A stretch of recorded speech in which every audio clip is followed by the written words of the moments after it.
Iran ജനതയ്ക്ക് പറ്റിയ അബദ്ധം ഇനി ലോകത്ത് ഒരു ജനതയ്ക്കും ഒരു രാജ്യത്തിനും പറ്റരുത്.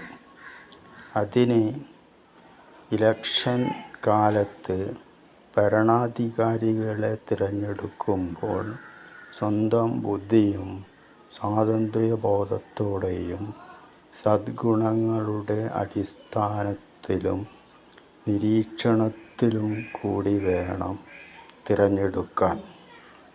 അല്ലെങ്കിൽ സർവനാശവും ഭൂമിയുടെ തന്നെ നാശത്തിനും അത് ഇടവെക്കും.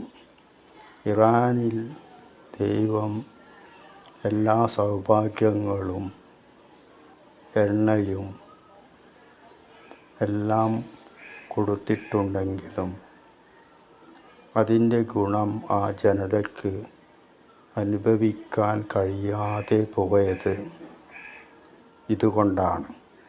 ഇത് ലോക ജനതയ്ക്ക് ഒരു പാഠം കൂടിയാണ്. മനുഷ്യനായി ജീവിക്കുക, ഇതാണ് സ്നേഹത്തോടെ ജീവിക്കുക, പ്രകൃതിയെ സംരക്ഷിക്കുക.